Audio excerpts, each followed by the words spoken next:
Greetings! This video focuses on Chapter 8, Critical Criminology and Restorative Justice. So here we begin to take a very different look at explanations of criminal behavior. And so here we start to analyze crime as it relates to social conflict and inequalities in society. That a major focus is on the economic system and exploitation and discrimination and conflict between different groups. Now, this approach has its historical roots in Karl Marx's work, but Marx didn't spend a lot of time talking about or writing about crime. But his model has been applied by many since. And there are different parts or different theories related to this critical or conflict approach. There's not just one conflict approach.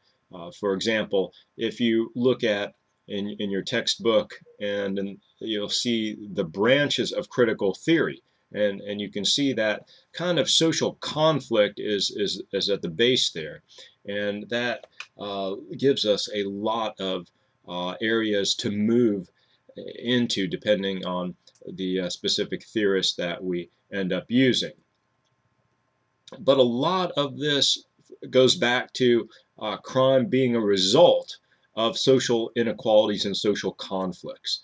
And so you can read about the Marxist view, and then you can see how that has been translated into more modern day theories based on Marxist work. So a lot of very useful information there looking at the history. And one of the key concepts that we analyze using the conflict approach is power.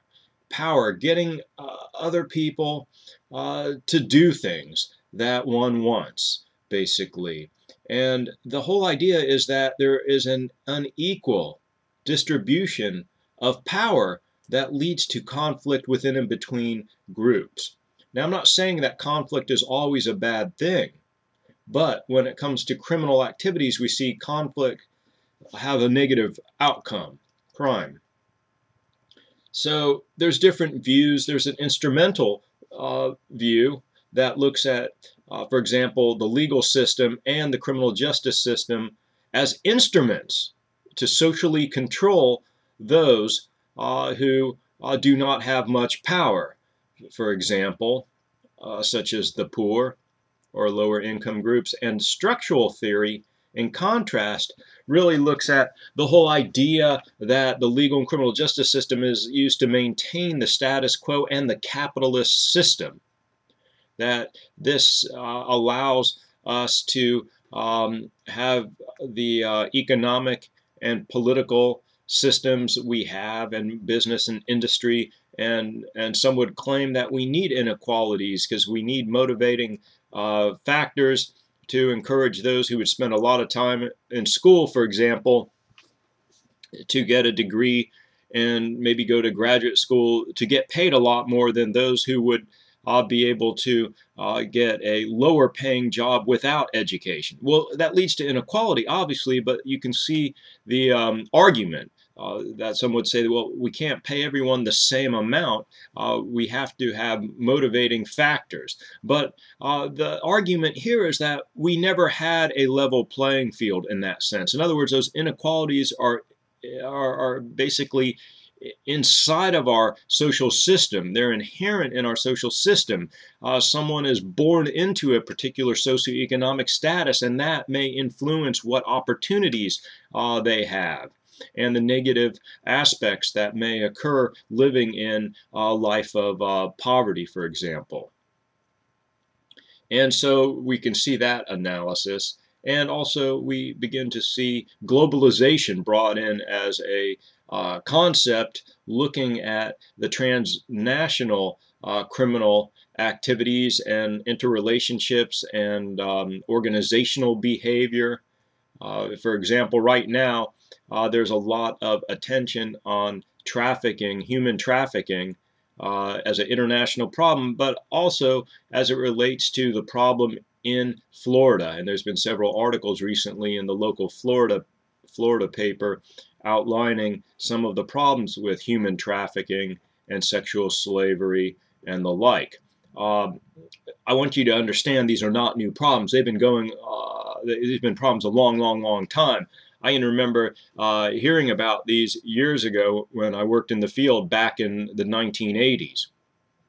But it's come to our attention now, and the question is, will we see changes or not? That's really what we want to take a look at with that conflict approach as well. For example, an adolescent ends up on the street. Well, do we treat them as a victim, a homeless victim who maybe is suffering from a substance abuse disorder and left an abusive family environment?